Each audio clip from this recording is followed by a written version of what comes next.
Halo, Assalamualaikum, selamat pagi, dan salam sejahtera untuk kita semua.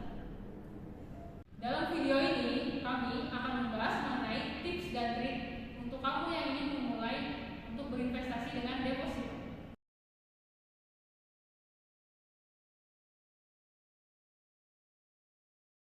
Untuk pembahasan pertama yaitu mengenai definisi deposito. Menurut Ikatan Bank Kreditur Indonesia 2013, deposito adalah simpanan dari pihak ketiga kepada bank yang penarikannya hanya dapat dilakukan pada waktu tertentu berdasarkan perjanjian antara deposan dan bank dengan syarat-syarat tertentu. Yang kedua itu menurut Wahyudana 2013, deposito adalah produk bank yang ditujukan untuk menampung kelebihan dana masyarakat untuk suatu jangka waktu tertentu. Sebelum jangka waktu yang disepakati itu jatuh tempo, deposito tidak bisa dicairkan kecuali dengan suatu penalti. Satuan jangka waktu terkecil dalam deposito adalah 1 bulan, kemudian berturut-turut 3 bulan, 6, 12, dan 24 bulan. Kedua yaitu mengenai karakteristik deposito. Deposito pada dasarnya mendekati sama seperti tabungan, namun demikian terdapat beberapa karakteristik perbedaan. Menurut Rini tahun 2003, karakteristik deposito antara lain adalah sebagai berikut. Yang pertama itu adalah setoran minimal.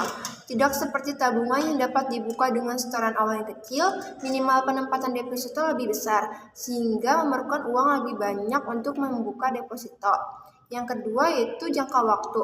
Penempatan deposito mengharuskan adanya pengendapan dana selama jangka waktu tertentu yang dapat dipilih oleh nasabahnya, yaitu 1, 3, 6, atau 12 bulan. Yang ketiga yaitu jika membutuhkan uang kemudian ingin mencairkan dana deposito, karena adanya jangka waktu tadi, maka deposito juga tidak bisa dicairkan setiap saat, tapi hanya pada saat jatuh tempo saja. Yang keempat, jika terpaksa harus mencairkan deposito, biasanya bank akan mengenakan denda penalti pada tiap penarikan dana deposito yang belum jatuh tempo. Yaitu bunga deposito. Bunga deposito selalu lebih besar daripada tabungan sehingga otomatis dana pun akan berkembang lebih cepat. Yang keenam yaitu risiko rendah. Walaupun tingkat suku bunga deposito lebih tinggi dari tabungan maupun giro, namun karena masih sama-sama produk simpanan di bank, maka deposito bisa digolongkan produk simpanan berisiko rendah. Yang terakhir yaitu biaya administrasi dan pajak.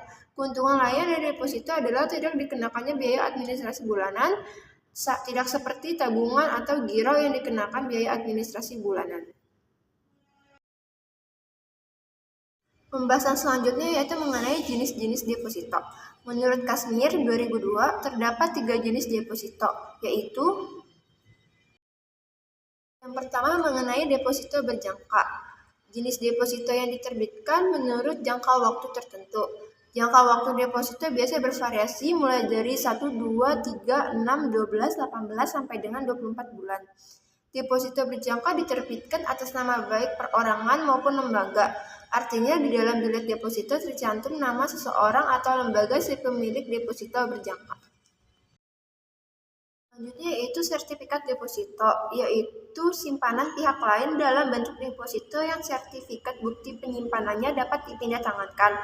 Bunga sertifikat deposito dihitung dengan cara diskonto, yaitu selisih antara nominal deposito dengan jumlah uang yang setor.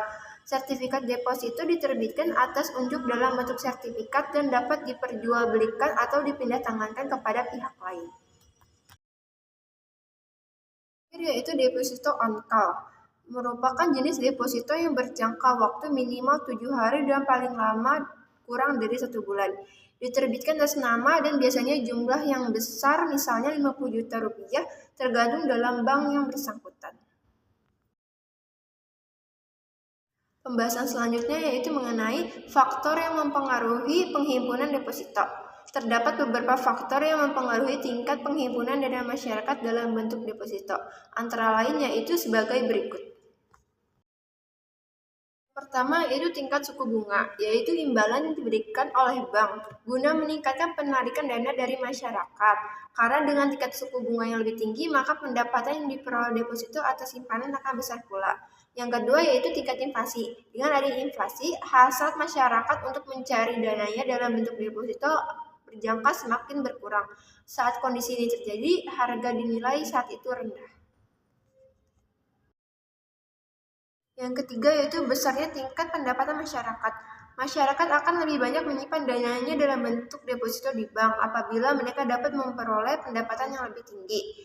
Yang terakhir yaitu dapat dijadikan jaminan kredit. Simpanan dalam bentuk deposito berjangka dapat dijadikan sebagai jaminan kredit oleh deposan atau nasabah. Dengan demikian, deposan atau nasabah akan tertarik untuk menyimpan dananya dalam bentuk deposito di bank. Fungsi dan manfaat deposito. Deposito memiliki peranan mendasar karena menjadi sumber modal bagi bank. Deposito merupakan sumber dana dari masyarakat yang nantinya oleh bank akan dimanfaatkan kembali dan disalurkan dalam bentuk kredit ataupun produk-produk lain dari bank tersebut. Berikut ini adalah beberapa fungsi dan manfaat deposito berdasarkan jenis kepentingannya. Yang pertama yaitu manfaat bagi bank. Sebagai salah satu bentuk usaha bank dalam rangka menghimpun dana dari masyarakat atau badan hukum, upaya tersebut sebagai penambah modal untuk menunjang usaha perbankan, khususnya di bidang peminjaman atau kredit, dengan memberikan rangsangan atau dorongan berupa suku bunga deposito. Yang kedua yaitu manfaat bagi nasabah. Deposito yang menawarkan suku bunga yang tinggi dibandingkan dengan simpanan lain. Selain itu dapat memperoleh jaminan kredit dan dapat mengelola keuangan lebih terencana sesuai dengan kebutuhan dan jangka waktu deposito. Yang ketiga yaitu manfaat bagi perkembangan ekonomi. Dana yang terhimpun oleh bank akan disalurkan kembali dalam bentuk kredit dan akan digunakan secara maksimal dalam rangka keperluan yang produktif secara